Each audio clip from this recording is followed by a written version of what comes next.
Welcome, everyone. Thanks for joining us this afternoon. I see we've got, it looks like about 75 people in our audience today, which is great. Glad you could join us. My name is Erica Lindemood, and I am the Director of Public and Community Programs at Revolutionary Spaces. Revolutionary Spaces is a new organization in Boston that was just formed by the merger of the Bostonian Society and the Old South Association earlier this year. Through a range of dynamic programs and community partnerships, our organization brings people together to explore the history and continuing work of democracy that is singularly evoked by the two national treasures we care for, the Old State House and the Old South Meeting House.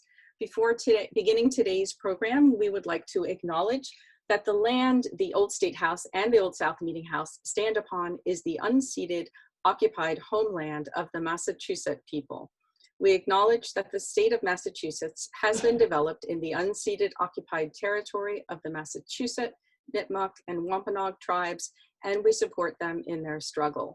We honor and respect the many Native peoples who are connected to this place, past, present, and future.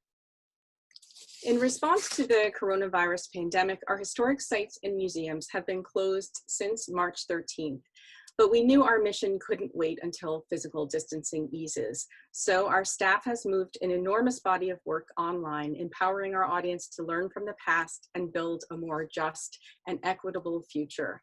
We're honored to be partnering with the Upstander project on some of these remote programs, including this one today, and contributing to uplifting the voices of Indigenous people as a critical part of moving toward equity and justice for all. We'd like to give thanks to the Upstander project and Akamat Educational Initiative, who are both supporting our work in partnership with Indigenous communities. And also thanks to the Lowell Institute, whose support allows us to offer free public programs, both in person and remotely throughout the year. Today's program will be run as a webinar. As you listen to the discussion, you can feel free to share your questions for the panelists in the chat bar. Please select all panelists and attendees. That way you ensure that we can all see your questions. The moderator will begin the discussion with some pre-selected conversation starters, and then she'll do her best to get to as many questions from the audience as possible. The moderator and I will both be monitoring the chat bar as we go to kind of see what kinds of questions we're getting and see how we can best manage answering as many of them as we can. And now it's my pleasure to introduce the moderator for this afternoon's discussion. Claudia Fox-Tree, a member of the Arawak Nation, is a professional educator who teaches courses and workshops on transforming curriculum and culturally responsive teaching practices. As stated in her bio on the Massachusetts Center for Native American Awareness website, Claudia gives voice to First Nation experiences, past and present, and asks allies and co-conspirators to come on the journey with her. Please join me in welcoming Claudia Fox-Tree. Agwe ditunu kena atiano, Yuraman Arawak Dakadiri Claudia Fox-Tree, Dakadiri Takinaru, Dakadiri Yuka Yaki Niya, Koai Daka Iaha. Greetings, my name is Claudia Fox-Tree, and I introduced myself in the Taino language. And I said I was honored to be here. I have Arawak ancestry, and the Arawak are the original people of the Caribbean. I also introduced my tribal community and my indigenous name given to me in a ceremony which translates to woman who leads or woman who teaches. I use she, her, hers. I want to acknowledge that my nation is not from around here, but I have grown up in New England and found a place of belonging with the tribal nations of this land, which include the Massachusetts, Wampanoag, and Nipmuc, among others. And I now live on another nation's land, so I want to specifically thank them and acknowledge that territory. And so I am currently speaking to you from land that was a praying Indian village known but for being near Shawshin, which is the Shawsheen River in Billerica. The original caretakers were the Pennacook Confederacy, and currently it's cared for by the Wamasett descendants. They were the first to make homes, raise families, plant gardens, find medicine, and many other firsts that go unrecognized. The invisibility of Indigenous people is one of the things that we want to repair and rise up for those voices of Indigenous people. I'm really pleased to be here today with these wonderful panelists, and I'm going to ask them to each introduce themselves and say what they'd like to about where they're coming from and what their background is. And we'll start with Ramona. Don't forget to unmute. Good afternoon, everyone. Winnie Kisak, Nastaskawis Nosapaka. I want to say my other name is Nosapaka. I'm from Mashpee. My clan is Bear. That's my mother's line. And I'm very happy to be here to talk about this very serious subject, especially right now when we're all at home paying attention. So, I don't know that any of my people are on this program or listening in, but I do hope they are. And I say this in Thanksgiving to you.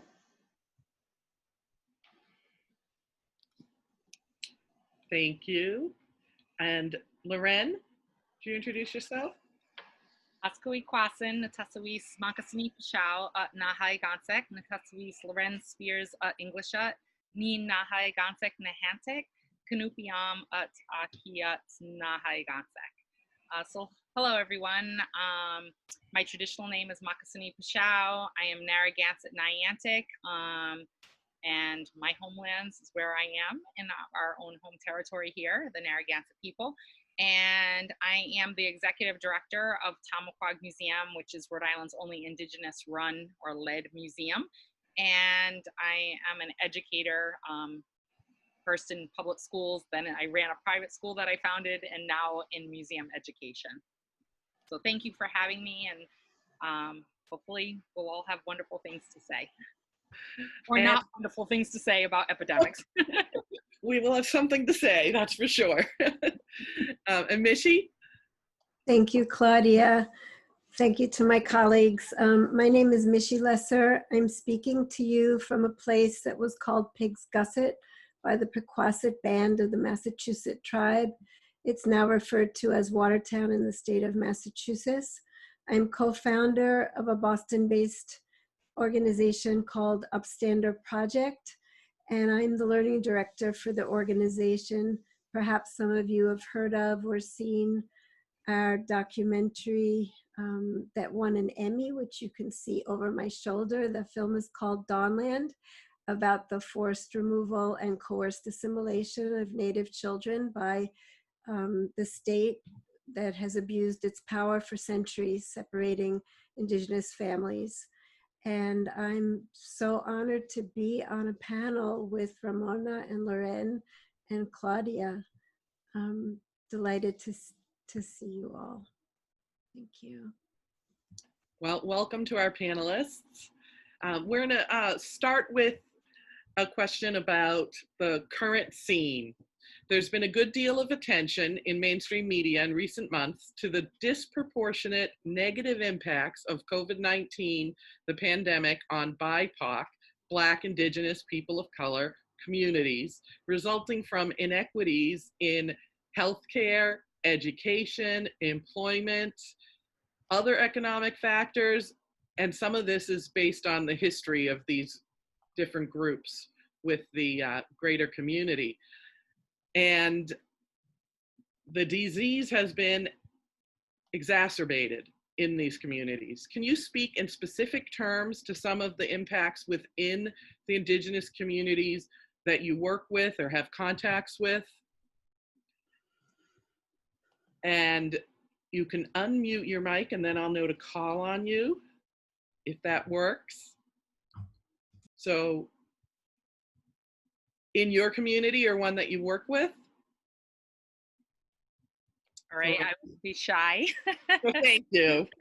So, You know, the whole idea about what's going on right now, the difficulty is Indigenous people are extraordinarily family oriented. Seems how our whole community, the tribe, the nation, is all clans and families, very large extended families. And what I found in our own community, because we've had a few deaths, that it's very, very difficult. We're used to getting together and doing a lot of what you might call waking 24 hours a day, being with people and that kind of thing, which has been very difficult because, of course, we don't want to give it to more people within our community. So that's probably like an immediate problem that's difficult in not spreading the current COVID crisis. But of course, there's just the whole idea of the inequity of it because of poverty, because of those family quarters, living intergenerationally. My own household's intergeneration, 3 generations. Most families that I know are 3, sometimes 4 generation households. And so there's all of those pieces that are part of it, and the historical trauma that we carry, and this lateral trauma that's been superimposed on that over the last 400 years is part of the underlying health issues of mental health, obesity, heart disease, you know, dependency issues that all make us more at risk, you know, malnutrition, not to the extreme, but because of poverty, you're eating less nutritious foods often. So there's so many complex issues that are going on that are exacerbating this problem. In some big places or bigger reservations, more remote reservations, there's water issues. I would say in my own community, that's kind of more case by case versus pervasive. I mean, we have families, that don't have running water and are still bringing water by a bucket to their homes, but that's not the norm necessarily in our community anymore. But poverty is definitely the norm.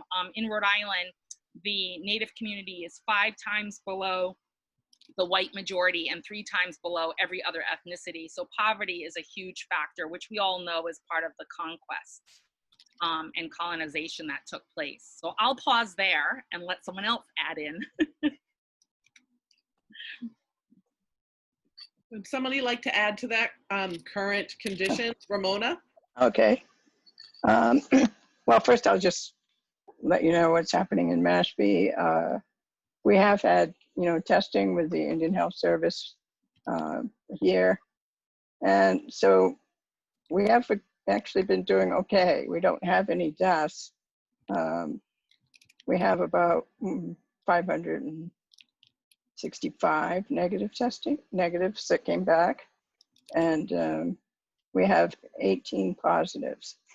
And there's some pending. There's 69 pendings that we don't know yet, the results. And this is a report from the 23rd. So that's 5 days ago, or what was it? No, actually 6 days ago.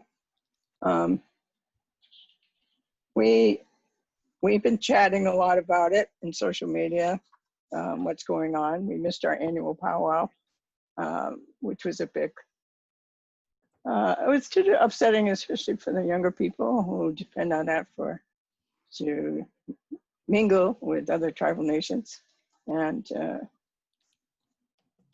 I'm afraid we did have a few people who wanted to gather anyway. And so we're looking to see how we made out after that. People went down to the local lake and had a mini powwow of a sort. People have been trying to do ceremony, just as like Lorén was just saying. There's other ceremonies that we would have for planting and strawberries, such. And people wanted to gather, and they did. I'm not sure how they did with the social distancing because I didn't go. And so those kinds of things happen amongst us. But of course, there's a lot of factors involved with tribal well-being. And good leadership is one of the things that we could look towards. And I'm not talking about the national leadership, I'm really talking about the local tribal leadership, and also the Indian Health Service, to make sure that our healthcare providers are really dedicated to our well-being, and if they're not, then we should think about replacing them. And that's to come later on when we look at what do we do in the future, when we reassess how we did through this. But right now, we're looking good here in that regard. And of course, public social media has helped bring attention to what's going on in Indian America. And in Indian America, I think we've had somewhat 8,000 deaths, where put over 15,000 positive cases, over 8,000. So I concern myself with places that I've been to, school, the pueblos that are very vulnerable. Some of the reservations are so far apart, people live far apart. Luckily, there's a little less possibility. But we really do need to look after ourselves. Regardless of what's going on in the outside world, we always have to look after ourselves. I'm going to stop there.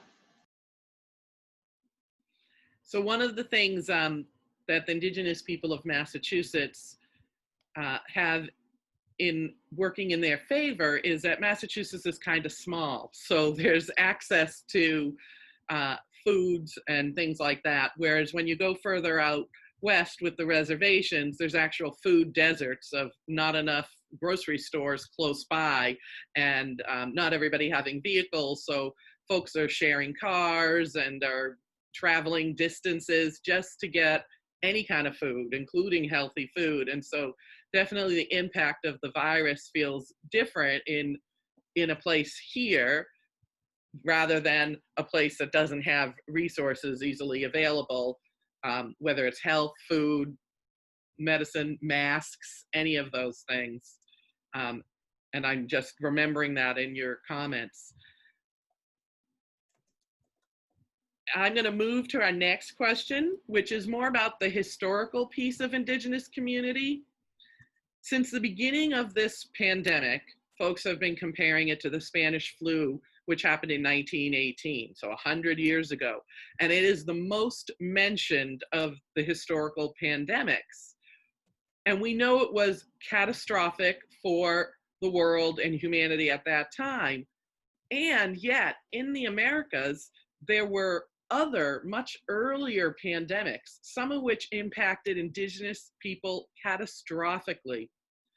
So why does the world or the United States, where these happened, other non-Indigenous public know so little about this particular history?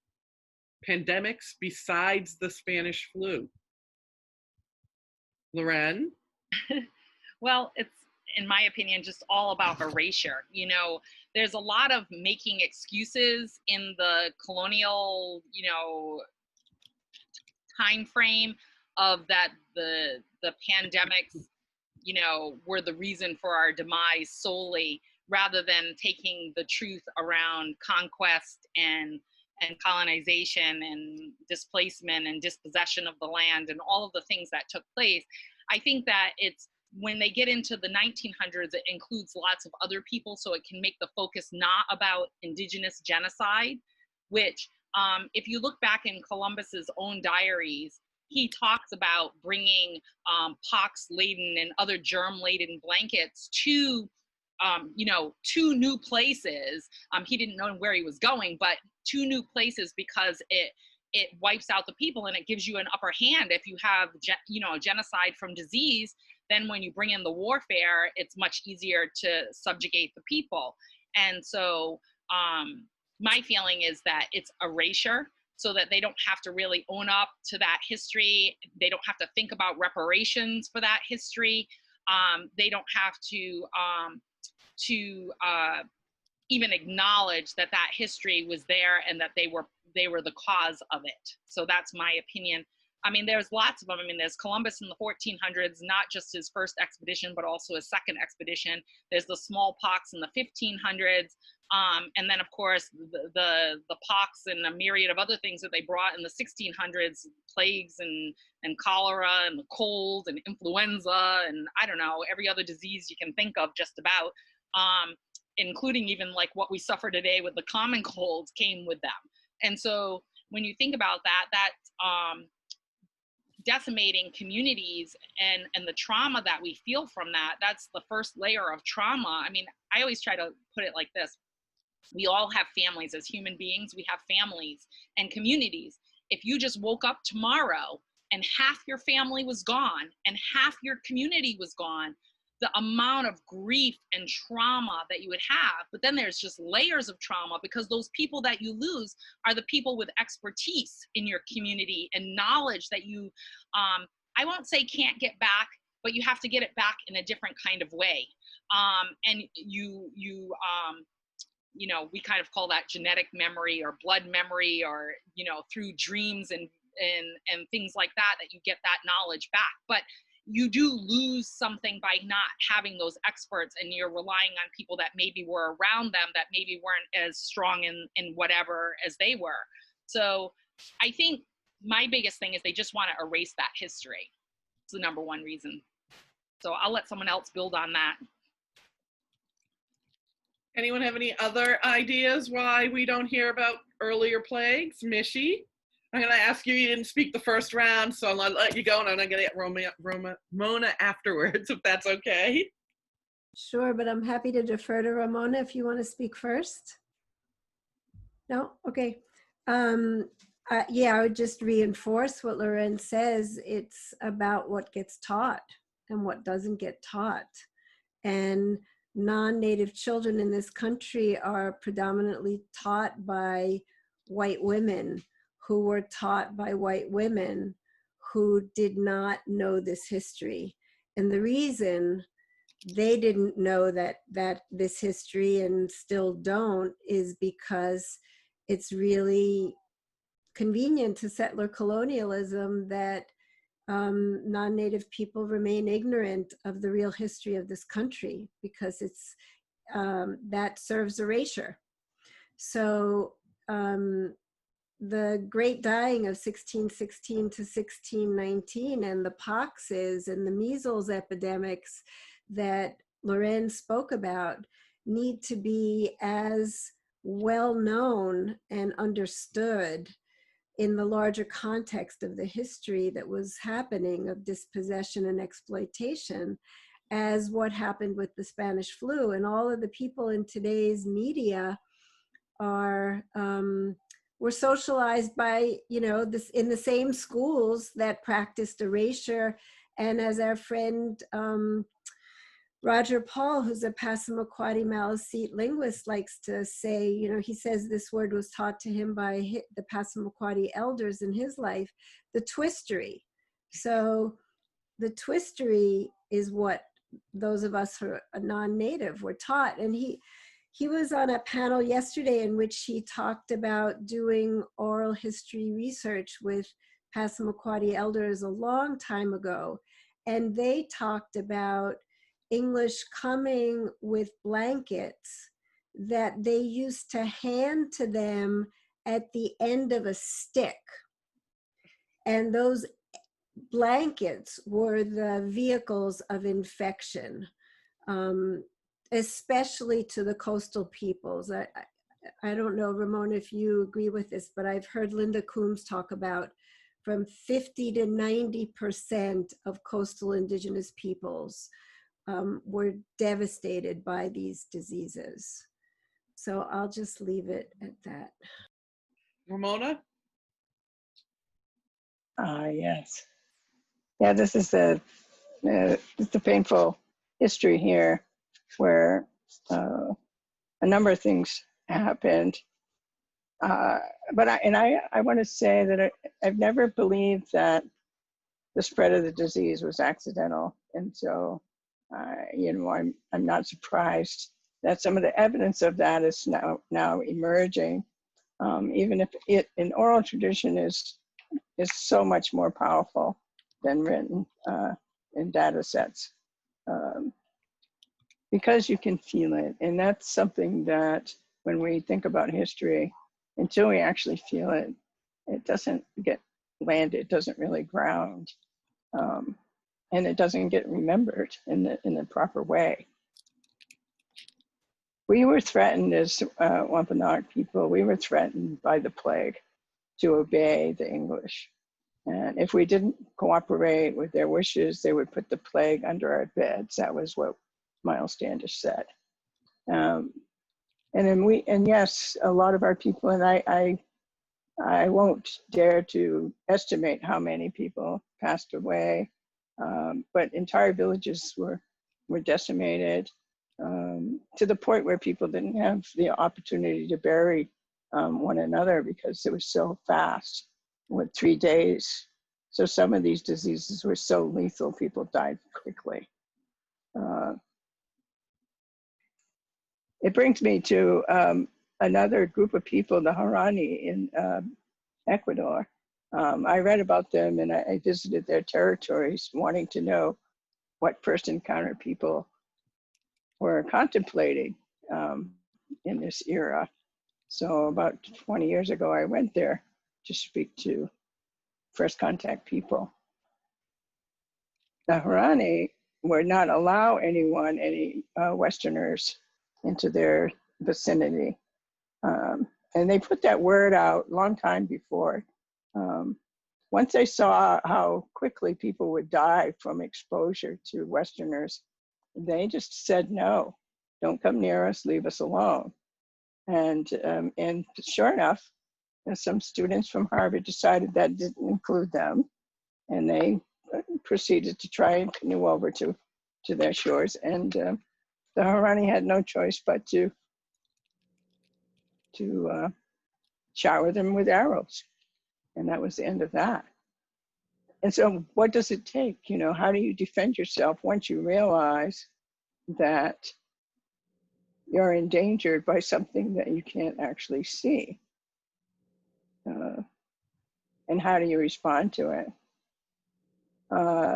Lorén brought up the reality that when the elders die in great numbers like that, it takes away our wisdom keepers, and it takes away a big chunk of our culture from going forward. And that's something that happened to Indian nations across the country, where we lost so many people so quickly that it took away leadership forms. Our government became wonky. We're very susceptible to a lot of other things. That our economies were devastated.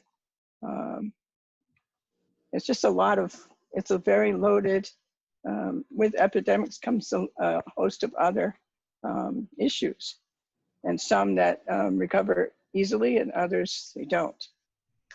So I'll stop there. When you said the Wampanoag and plague, it made me think of something that in my own research that I've come across, which I'm going to just make a connection here. The Pilgrims arrive in 1620. The Spanish flu is 1619.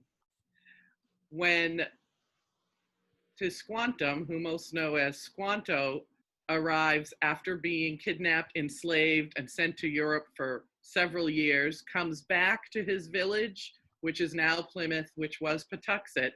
It is 1617 or 18, somebody can correct me on that.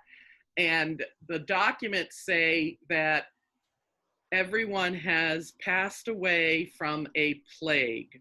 So there were plagues going out. It doesn't say smallpox as a plague at that time. What's your own research about diseases with Indigenous people, and what happens after the disease comes to a community? Because of course, when people are sick, one response is bring medicine, give them vaccines, get them into a hospital. I have a feeling that is not what was happening with the settler colonists and the Indigenous people. So the Indigenous people were fending for themselves. And I did mean the 1919, right? I meant the Spanish flu. So it was 100, it was year, you know what? we have 1619, 1719, 1819, 19. It's like every 100 years we have a pandemic. That's what I wanted to make the connection to. So what about other people's research? Has anybody come across those?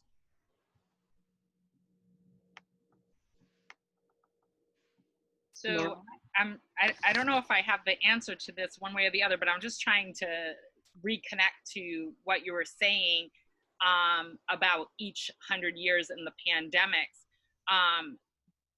But I think the thing that I want to keep going back to is that they're often an act of war or an act of subjugation, which is part of the conquest that's been taking place here in the Americas, but also across the world.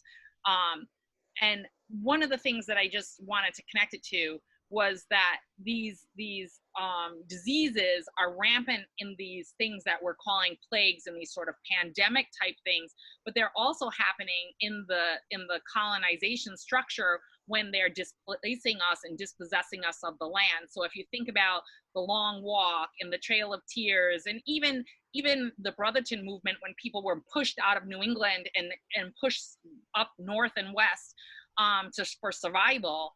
Maybe that one's not as an extreme because it wasn't a forced march, but nonetheless, the ones that were enslaved and forced into the Caribbean or forced into slavery right here in Rhode Island in the lovely Providence plantations changed the name. Maybe it's going to happen this year. We'll see. That, you know, there were diseases that were happening on these forced marches and forced places that people were dying of dysentery and whooping cough and measles and fevers and some kind of generic plague that we don't know what it is. But they were also dying of malnutrition and exposure and infant mortality and you know, just trauma. Mental, physical, spiritual trauma that was taking place. And I think that you need to connect that visualization of what I just said with something that maybe people are aware of to these pandemics that are happening, and all this trauma and then so much more is happening during it. You know, so how do people deal with it afterwards? I call it straight up survival mode. And then maybe later they get into survivance mode.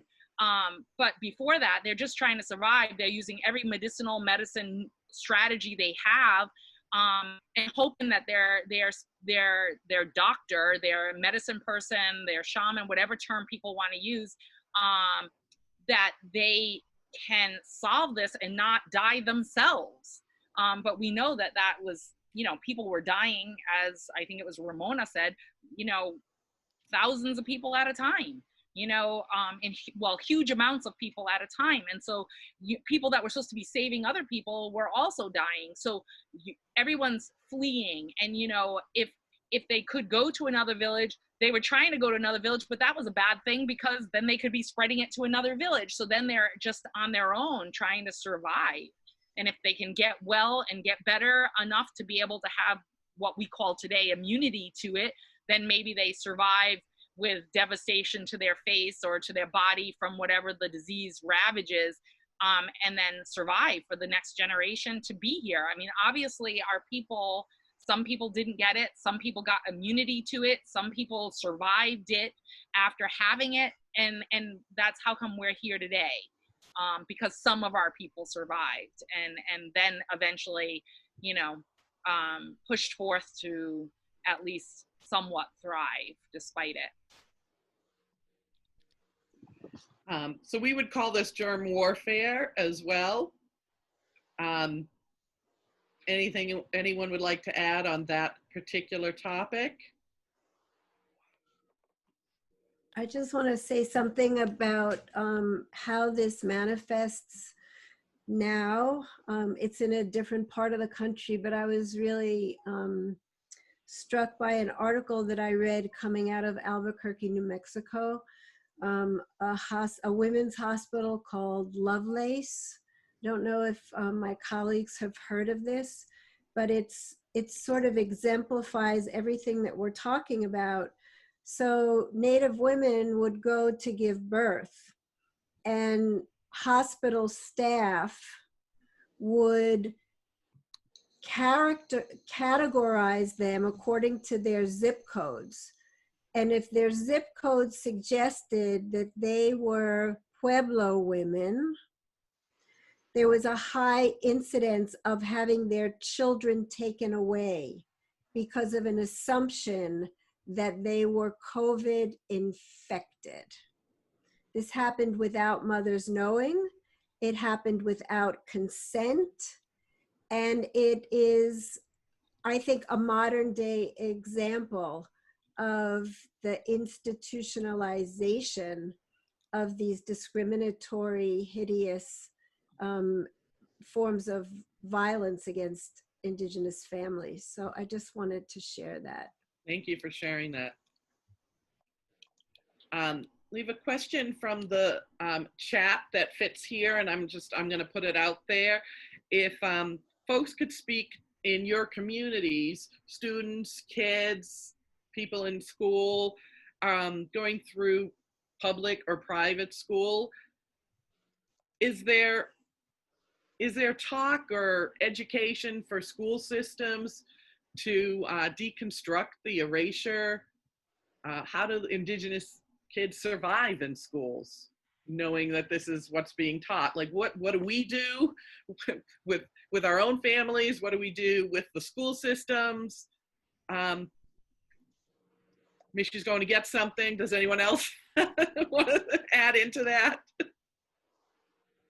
Lorén? So this is such a frustration. So I literally was on the phone or Zoom with the Commissioner of Education just this week, because in Rhode Island, it's absolutely abysmal. The education for the populace around Indigenous history, culture, environmental knowledge, etc., their impact and representation in Rhode Island history and US history, etc., is just not there. It's not in the curriculum for the state in a pervasive way that it would be across most school districts within Rhode Island. And it's kind of left up to an individual teacher. If they're passionate about it and they reach out and learn a lot about Native history and culture, then it happens. Otherwise, and that's still doesn't mean it's going to be good. It might be well-intended, but it's not always done well. And so in Rhode Island, the structure is very, very poor around that. Our museum works really hard to try to reach out to school districts and to the power brokers in the state and trying to make change on that. But it's very, very difficult because there's such deep entrenched systemic racism within school districts that I get called up by the ACLU telling us about the disproportionality of Native students in a school district being suspended from school disproportionately compared to their peers based on their numbers, being pushed into special education, not graduating. Like, the numbers are staggering on the inequities that are taking place for Native students. And in Rhode Island and maybe across Southern New England, I don't know. I can only speak to the Narragansett experience on this because of detribalization in the 1880s. Our kids are in every district. It's not like they're all in one. Even in the district that we have the highest numbers, we're still less than 1% of the district because of the increase of population of the majority America, if you will, that is dispossessing of us, of our own land, even in real time today, so that people can't live in the towns that their parents and grandparents lived in because they can't afford to do so, and are being pushed into urban environments, which are still our homelands, mind you. But the numbers get even smaller as the populations of the districts get smaller, so then it becomes fractions of 1%. And our kids struggle with identity within these school systems and struggle with pushing forth any kind of knowledge, because most times the teachers push against them when they try to tell a truth. Their teachers didn't learn it, so they say, oh no, that's not true, and I don't want to hear it, kind of thing. And so it's been it's a long battle. As far as I'm concerned, it's like a more than 50-year battle, and it's not really changed a significant amount. I'm hoping for change right now. The people are at least listening now. Whether they're hearing thoroughly, I don't know, but they're listening. So I'm hoping that there's going to be a chance for some change. I'm fighting some battles about school mascots within Rhode Island. It's just, but as Winona said earlier, there's only a few of us doing this kind of work. And it's a lot of burden to be everywhere trying to get these movements to happen. So that's when allies and co-conspirators are really, really helpful to help push it along and keep people, you know, honest and moving things forward so that our next generation, I pray, I'm a fairly new grandmother. My grandson is 2. I'm praying that when he's in school, that he'll be accepted for being male with long hair, that he'll be accepted for knowing not only Narragansett, but Paiute and Shoshone as languages, that he'll be accepted for having a diverse and unique worldview, and not be subjugated within the education setting because he comes from a different perspective on the history. Thank you for reminding us that that invisibility, it started in the past, it continues into the present, and so does the dispossession. Land continues to be taken.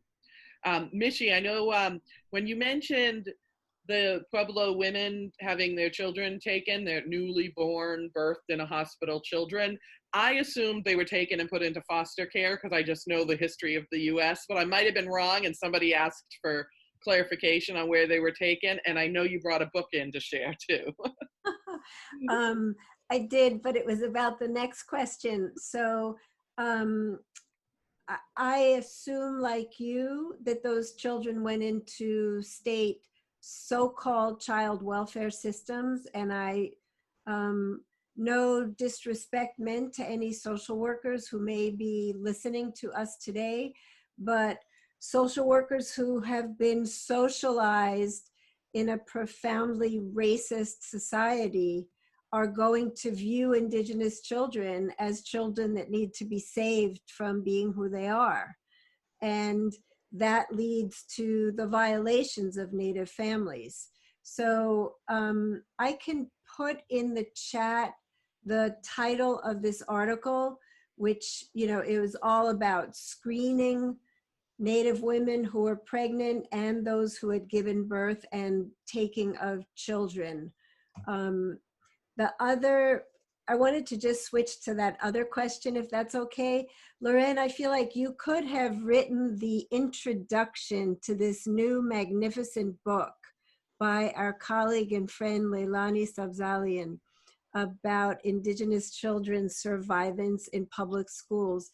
It is full of case studies at all different grade levels of the trauma and discrimination and mistreatment that children have been experiencing, Indigenous children all over the country. And it's a new book, and I think it's invaluable. I would strongly recommend it to non-Native educators for whom this sounds like a really new area of inquiry and concern. The other thing, forgive me, I wanted to recommend for those who are interested in how your children are being taught. And not because I wrote it, but this was my attempt to deal with my own ignorance as a non-Native person. When we started to make the movie Dawnland, started working on this about 8 years ago, I had to dig myself out of a very profound hole of ignorance. And I attempted to synthesize my research in 12 lessons for those teachers who were raised on the twistery, who need to relearn the history of this country and of this region in order to transform what and how they teach. So that's just a free download PDF at upstanderproject.org for any of you who are parents of your children who are being fed the twistery. Then introduce this to their to their teachers. And I see that there's a question in the chat about survivance.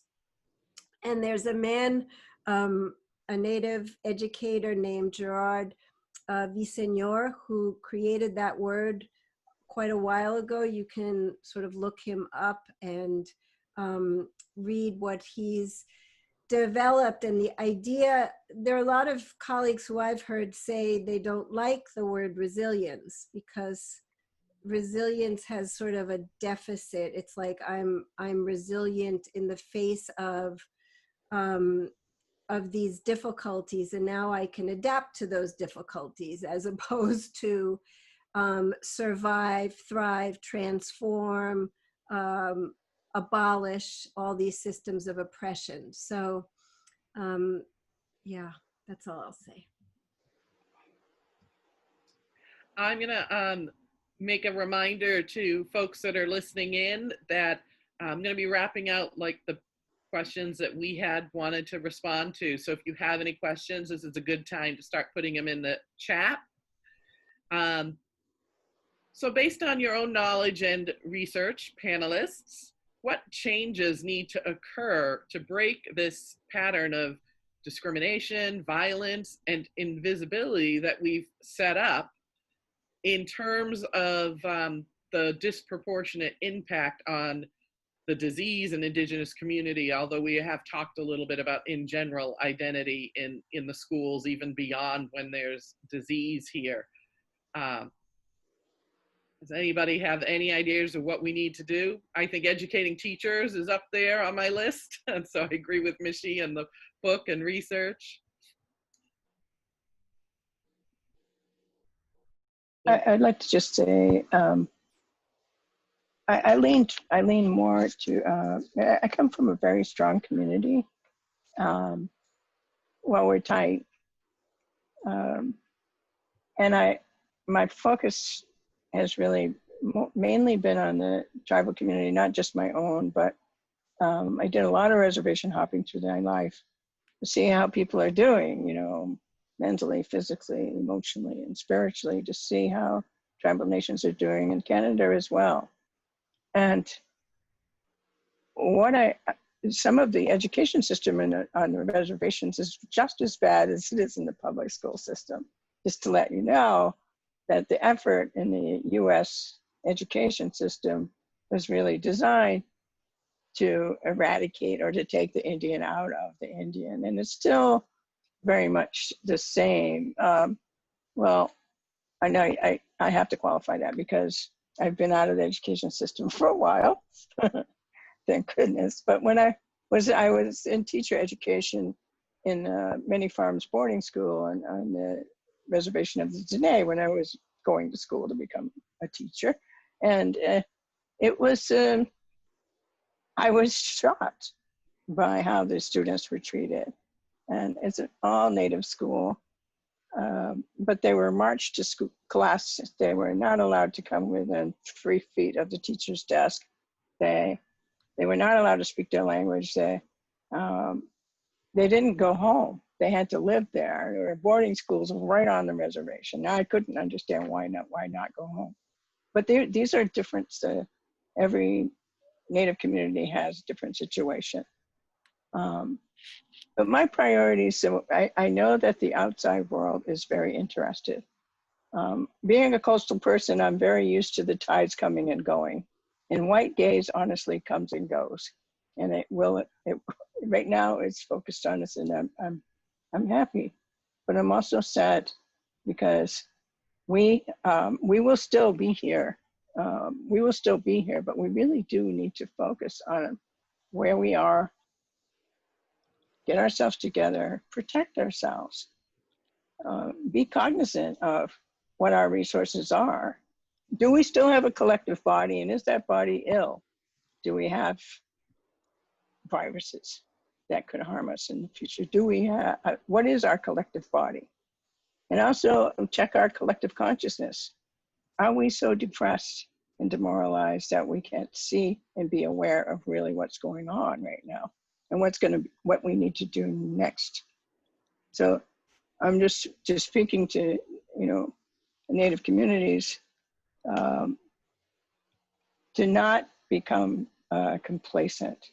And yes, these kinds of things hit us and we become more devastated and a little dizzy for a time. We don't have time to be dizzy during a pandemic. We really need to protect ourselves.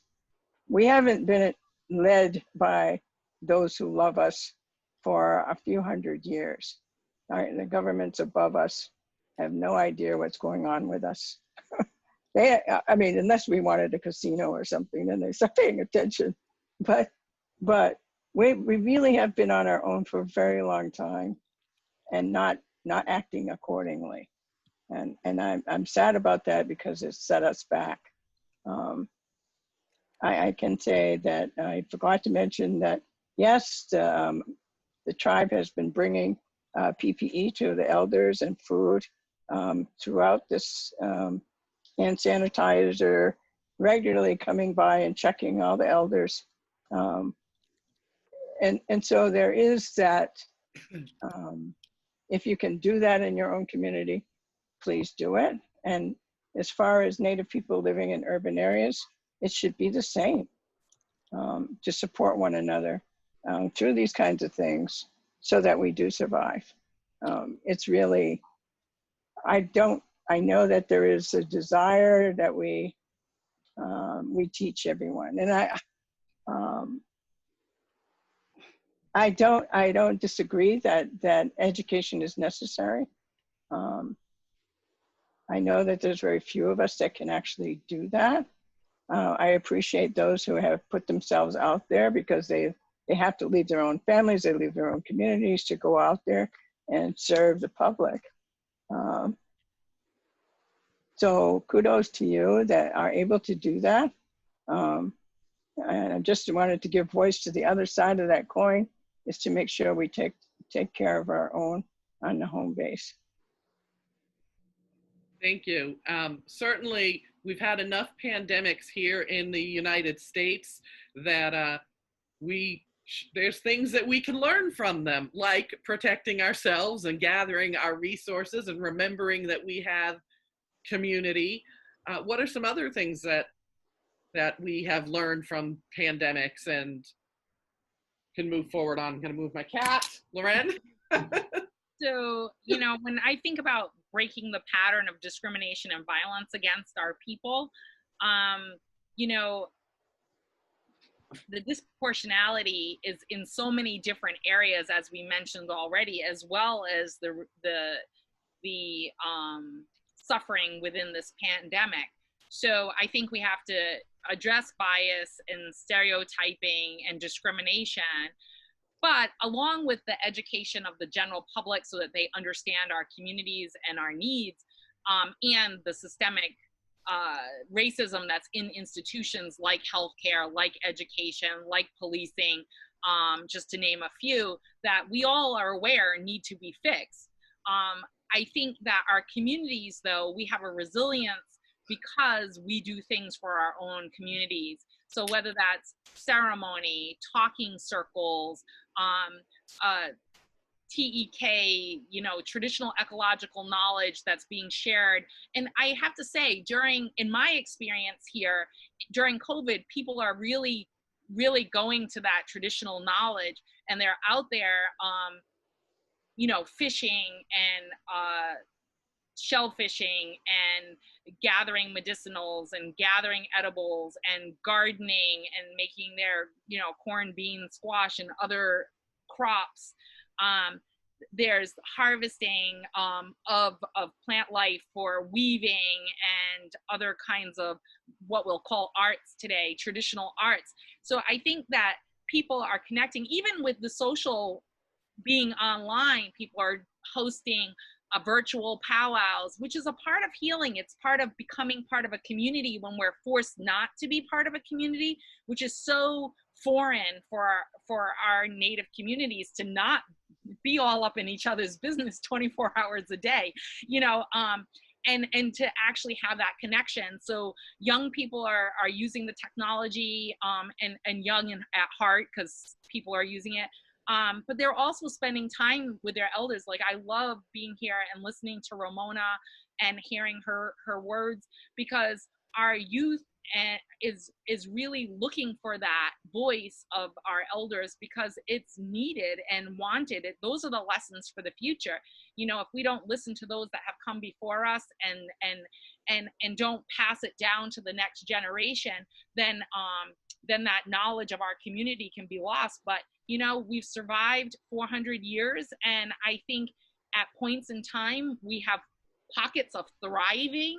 And I think within that, that's what we call survivance. You know, it's that making sure we have our cultural knowledge, that we're being well, mind, body, and spirit, and ensuring that we're living in balance and in harmony and caring for the earth. Because frankly, you know, if the earth isn't well, then we're not well.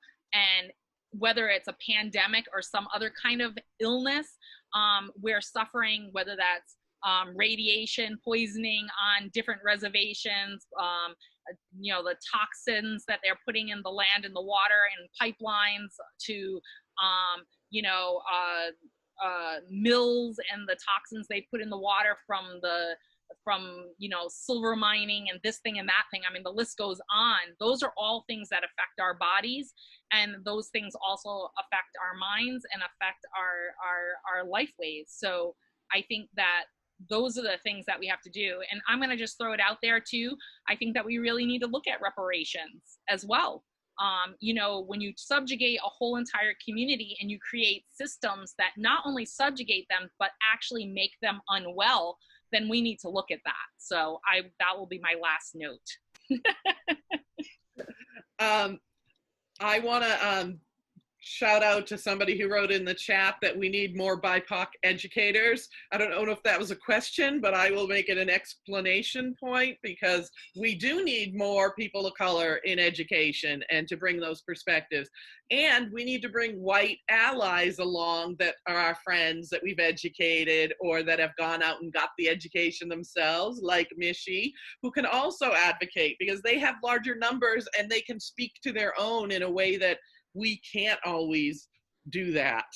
And we have to remember, when we see the news about pandemics, like I bring this up in my own school system, it's a predominantly white school system. There are a few teachers of color. And when we open up and all those kids come back to school, because we're planning in person, it's equally likely that we'd all get infected, but it is not equally likely that we'll all survive.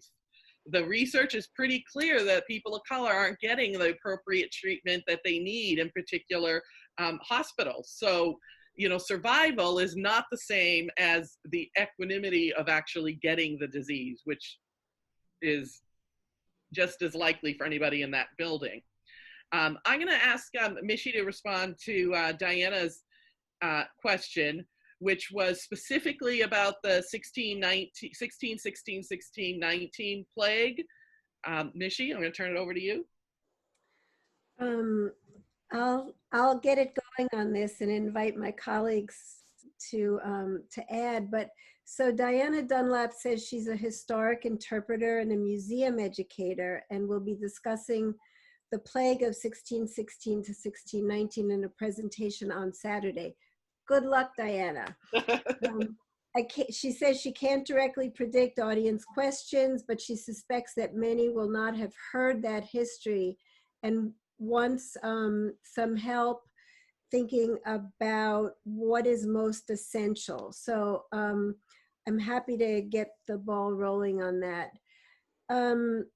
There is so much in the historical record, and Diana, if you don't have it or can't find it and you want to email us, we can help you locate these sources, but that very specifically states how the earliest English colonial settlers who came here, this is a point I hope you can convey to the people with you. They came here in search of what they called religious freedom. Religious freedom for whom? Only for themselves. I can't help but say that it wasn't until 1978 that the United States, Claudia's cracking up, but she knows what I'm going to say, that the United States Congress passed the Native American Religious Freedom Act. So just take that in, that the religious freedom was only for them. And they used their interpretation of their faith to say that God had cleared the land for them.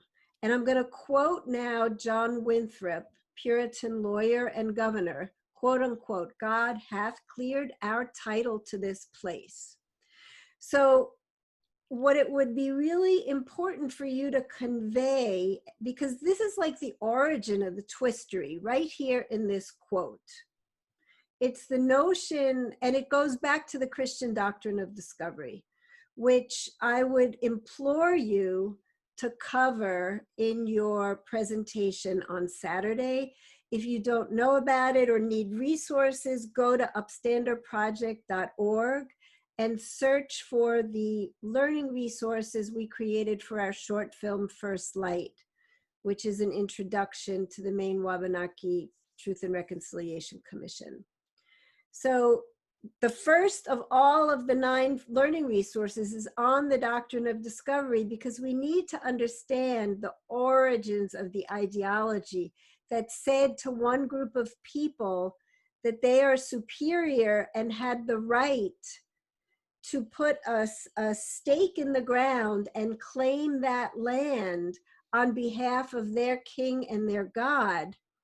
And in the process of doing that, they brought disease, they brought hardship, they destroyed lifeways, they tried to destroy cultures and entire peoples they attempted to exterminate. So there is something about this belief that God did it for us that has to be faced by non-native Christians, because this doctrine, and I'm not a Christian, but I'm Jewish, but I am part of the Abrahamic faiths together with Christians and Muslims. And we all have to face this reality, this ideology that suggests that one people could be superior to another and lay claim to another person's land. So it's at least one piece of an answer to your question. I think there's a whole lot more you're going to have to get into that I'm sure my colleagues can touch on, but please try to address the ideology that's behind this belief. And I'll stop there. So again, just as a reminder for the rest of the panel, it's a question about the plague of the 1616 era. What do we need people to understand? And the person who's doing the presentation is doing a role play of someone. The first thing that comes to mind is load it with those kinds of sayings and stereotypes, so it's really clear that there's all kinds of assumptions going on before things even get started, and then dismantle it afterwards of that's where those images and ideas began. Lorén? I just will go back to my original thought, which is around conquest.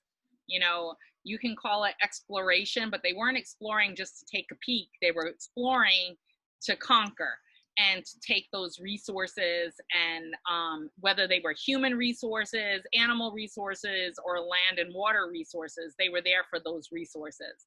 And so I think that when you go back to the knowledge that in the 1400s, they knew that germ warfare or disease spreading would make conquest easier for them, that this is an act of war and it's an act of conquest, and that that is something that should be stated, and they should not continue the mythology around that it's all just an accident that happened, because it's not an accident. It was totally a result of conquest and colonization and oppressive policies, which is continuing even to today in the disproportionality that we're seeing for communities of color in the COVID crisis.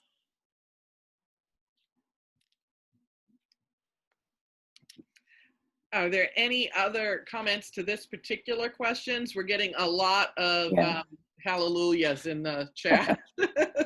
Well, I'd like to say to that presentation in the museum, to do your best to bring in the human element. My father used to say, always remind us that we're human beings, and people, they count the numbers and they go, oh, it's 50, 90% of the people, you know, but they don't really see us as people, as human beings. And if you can bring that to what devastation in your family, just try to make it as personal as possible to understand what it would be like. And even for Tisquantum, and that was like 25 before he got back home, 1625, with, I think it was on Dermot, he was with, and found his people had all died.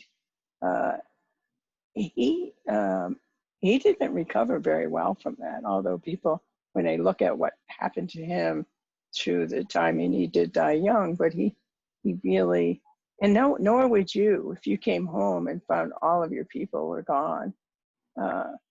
It's devastating. The grief, I know it's been said, it takes 100 years to mourn the loss of a village.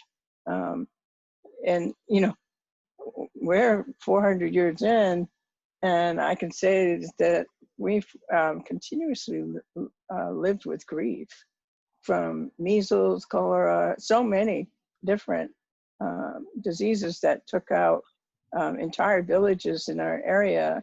People moved from the vineyard, from Deep Bottom in Christiantown to Mashpee. Some came from Down Cape to move in to escape being infected, and continue to live with us. And these kinds of things happen with other Native communities as well. I'm sure people move to Canada even because the threat of English diseases is so, and not just English, but other Europeans as well, but in particular the English at that time. So bring the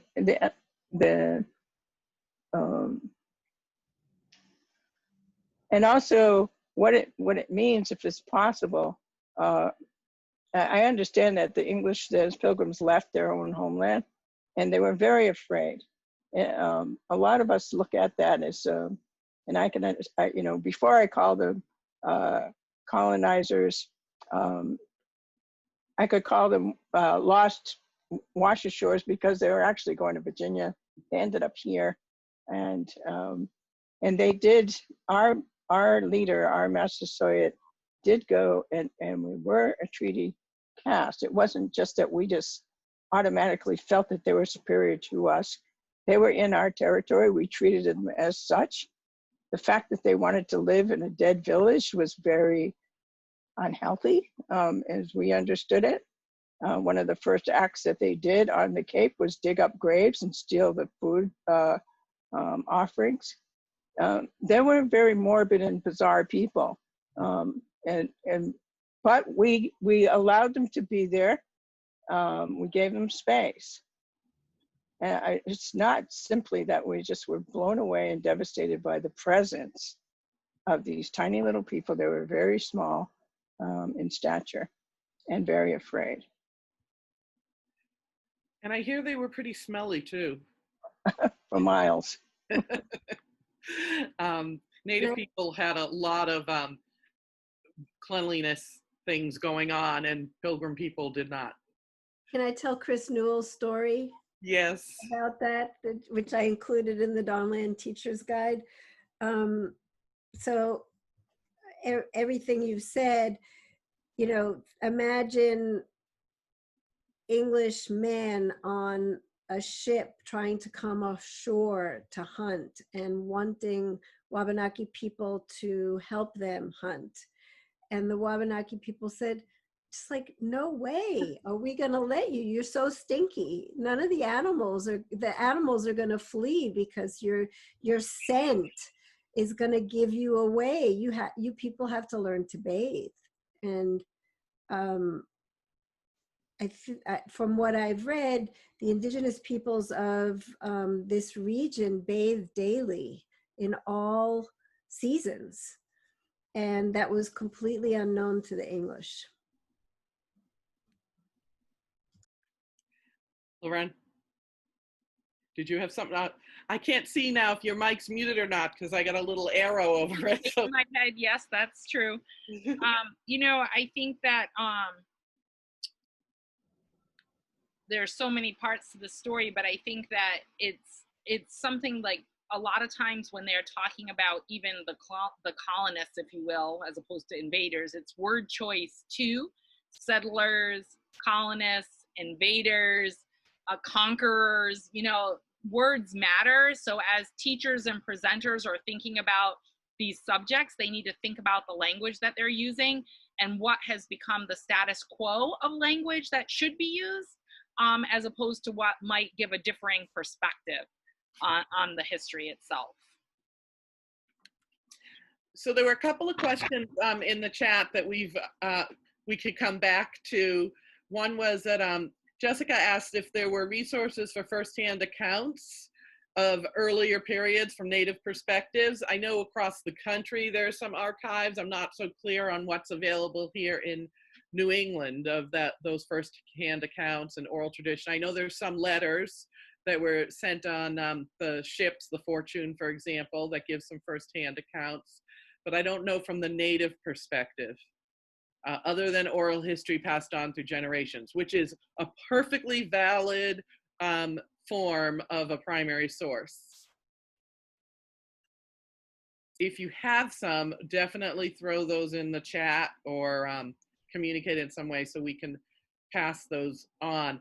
Also, the other thing is thinking about primary sources and firsthand accounts is that we need to look at drawings, sketches, maps, things that were labeled, how they were labeled. Those are all primary sources that can tell us something about where people were living and how they were traveling and marking territories, as well as there could be sketches and drawings of those events. And we just need to remember to think beyond a written document as a primary source. And another comment, Nina was wondering if there were other recommendations for strategies of resilience, surviving, and thriving. And Kimberly was wondering how we get more people of color, BIPOC people into healthcare and policy positions. And, you know, I just want to say, with racism the way it is, in order to get more people of color into positions of power, we need the people who have that power to actually give them the jobs, right? To give them an interview. You know, don't throw resumes out of hand, because there's plenty of research showing that decisions are made before the people of color even get to the table. And so, you know, for me, that part is part of white people's work, to educate their own to actually take on interviewing a broader group of people and have commitments that we are going to hire people of color for those positions, because we can't work any harder than we're already working, and we're a smaller part of the population. So, you know, there's 14% or so nationally of African American Black folks, and there's like 2% Indigenous folks. And you might have places where there's more or less, but you could at least have that number in your organizations, because that's reflective of the population as a whole. So that was me answering one of those questions. Any thoughts on? So I wanted to jump in on that, because I get asked that a lot now that people are at least feeling somewhat awoke. They're asking, you know, oh, how do we get someone who's Native to run for, you know, state senate or something like that? And I said to them, you know, as great as that is, you haven't even, they're not even welcome normally in the town hall, let alone in the state house. So you have to create a process in which you've got to get more people on the committees. You've got to have training programs on how to run a campaign, because you know they're brutal, right? So there's steps that need to be done if you really want those people to, meaning diverse community people, to run. You have to create systems in which they actually can run, and have those support systems that go with it.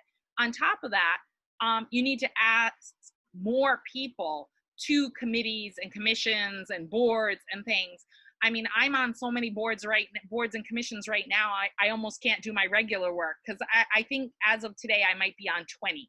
And it's because I'm the, you know, they're like, you're the only Indian I know, you know, and I'm like, well, there's more, you know, let's see about this. So I've been pushing people to invite other people to these tables, and hopefully, like you said, hire people in healthcare. I just referred, you know, now that I'm at some of these tables, I'm trying to refer other people. Like, my degrees are not in history. I mean, not in history. The heat is getting to me. Not in healthcare. So I'm referring to tribal members and the tribal community, the people that I know that do have master's degrees in public health that should be getting into some of these positions. But that, you know, it's a hard row to hoe to get in the door and get an interview. To be seen for your intellect and not your skin color and or your ethnicity, religion, whatever, you know, that's your sexual orientation. All those things are not supposed to subjugate people on, but they are subjugating people on. So how do we get past that? And you know, some of that is, you know, the barriers that people have to leap through. And there's a barrier of just being poor as well. When people, even when they finally get through all the schooling and get their degrees, before they've got their job, they're still poor, you know, and they're still digging themselves out of their student loans. So there's a lot of barriers there. And I guess my positive side of that is everyone that's on this call can use their privilege to open a door. Get someone new on a committee, get someone new on a board, get someone new in for an interview. Maybe even use their expertise to help someone bolster their resume. It's not changing it and faking it, but writing it in a way that is maybe more up to where other people are writing their resumes, you know, and that training. So we do that sometimes here. Silver Moon LaRose, she does a lot of job readiness trainings for the Native community as part of our Indigenous Empowerment Network. And that really helps people, you know, it helps people build their businesses and do entrepreneurship and build their arts businesses and get students into educational opportunities. But we're one tiny little organization trying to do as much as we can. We need lots of people in our network that are helping to uplift Native people and the Native community. And I will add to we need those allies. We need to build our allies. And while we have Indigenous-led movements, we couldn't get things to change. We couldn't get those mascots on national teams to change without other folks with power putting on the pressure. And we have a lot to be pleased with in the last month, from mascot names changing to images being taken off of products, and to, you know, Oklahoma getting rights back to certain lands for legal representation. And I mean, not physically getting the lands, but there were other pieces. And I think this is a good time to talk about some of those successes that we reached with allies, and also about the whole idea of, and the movement of, rematriating the land. So Mishy, might you say a few words on that? I'll get us going, but I'm sure there'll be a lot that my colleagues can add. You know, it's some years back, the word decolonization became a lot more used in sort of progressive social justice circles, and it's very controversial. It's one thing to talk about decolonizing the curriculum, and certainly that's very necessary. But the critique of that is, well, what about the essential problem, which is that so much land was stolen from Indigenous peoples, or, you know, bought under, you know, deceitful premises. And how do you rebuild communities, as Ramona and Lorén were describing, that have been assaulted for so many centuries in so many different ways, especially those communities that have lost their land? So there is a movement around the country, and it's not called repatriating, folks. It's called rematriating the land, because it's being led by women. It's being led by Native women with support from some co-conspirators and some non-Native people who have been, occupying Native land for a long time and want to return it to the people who it belongs to. And what's going on in that process is that ceremonies are being held on the land. The medicines that people would traditionally grow are being grown on the land. Healing is taking place on the land. There's a process of stewardship that's underway, and it's a huge conversation, not just for those of us who are non-Native. All of us who are non-Native, regardless of our background, we are occupiers, we are invaders, we are trespassers on Native land. And we have a choice what we do with that. And so this is going on in this region. It's going on the other coast. It's going on in the, other parts of the Eastern Woodlands, as communities try to reconstitute themselves and create centers for knowledge keepers, culture keepers, and those who want to learn in a spirit of humility. So I think that's part of this conversation. I'm gonna let Ramona speak in a second. Historically, Indigenous people have learned that when we tell folks where we're doing our ceremonies and where we're finding our medicines, they all come to that spot and take it all away. So I wouldn't be surprised if some of the Indigenous people on this panel don't want to reveal exactly what's happening and where. And if you would like to speak to it and feel comfortable, please do. So Ramona, did you have something to add to there?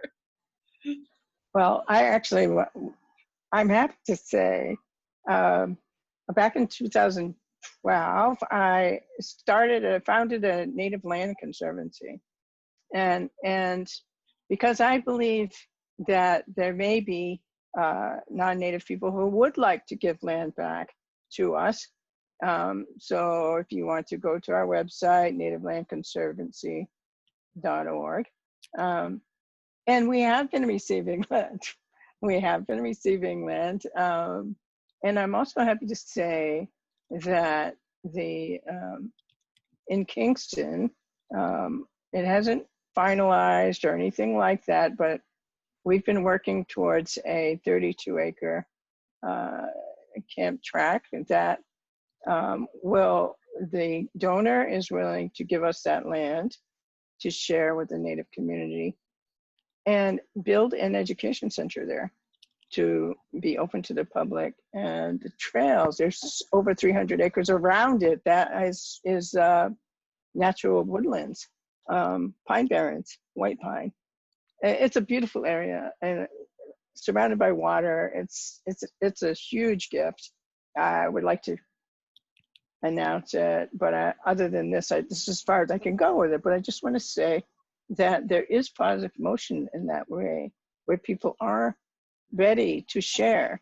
We also offer a cultural respect agreement, which is giving easements to Native communities to go to places that we've been alienated from for centuries, in some cases, many cases, where we can now go back to those areas as a group, or for natural resources that we need for our cultural practices that are hard to find this gives us access to that as well. And so we have a legal document that's called a Cultural Respect Agreement that is available for towns, private landowners, or conservation groups to garner those with Native communities, and also the people of I'm going to get this wrong. there is a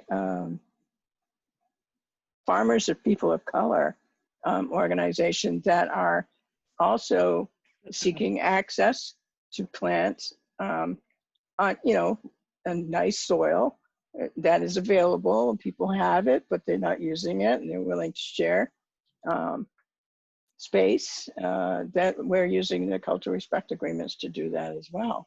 So there is movement on that to give us access back to sacred sites, to get those natural resources that are rare and hard to find, and also for respite. We need to recharge ourselves sometimes together. That is free from, you know, the flat ceilings and, you know, square walls.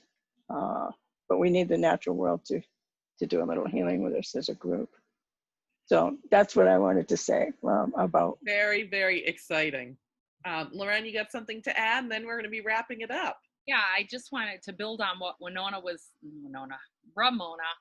saying, that in our community too, we have the Narragansett Food Sovereignty Initiative that's run by my brother-in-law and sister-in-law, Dawn and Cassius Spears. They lead the way, but the community works on it together. And they can look that up. I maybe can put it in the chat in a minute.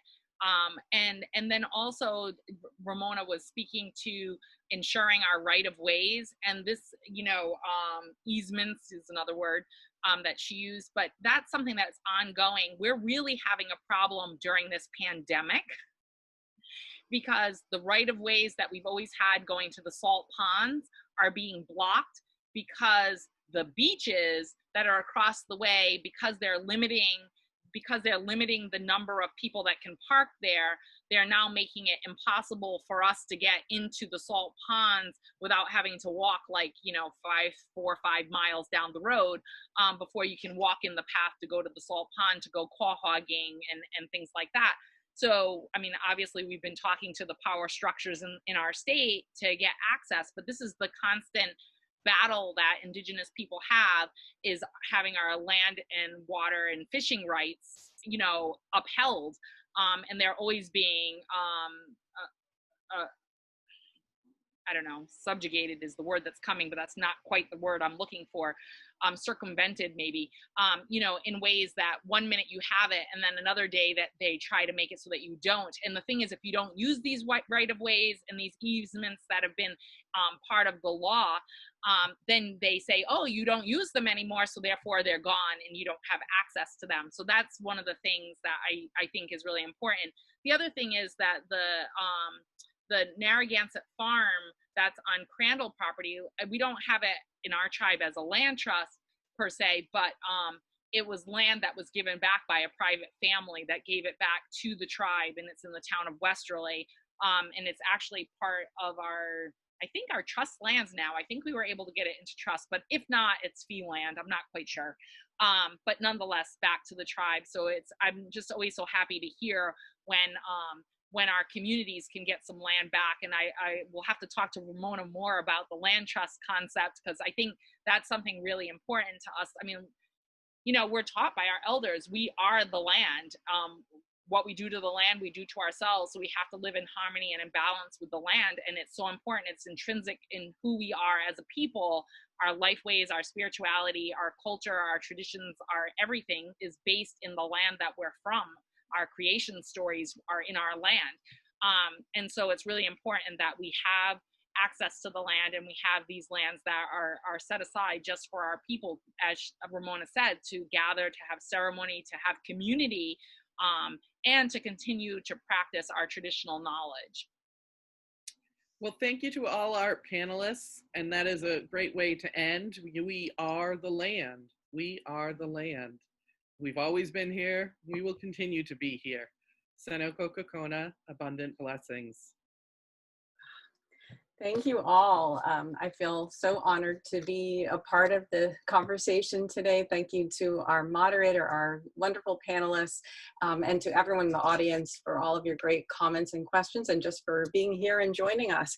I just want to remind everyone that Revolutionary Spaces is going to continue to launch a variety of virtual events for members, donors, and the general public in the coming months.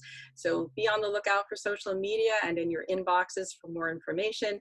If you're not already a member of Revolutionary Spaces, or you'd like to support our work, you can join or donate anytime at revolutionaryspaces.org. Follow us on social media, Revolutionary Spaces on Facebook, and at Rev Spaces on Twitter and Instagram. And thank you very much. Be safe, and we hope to see you soon.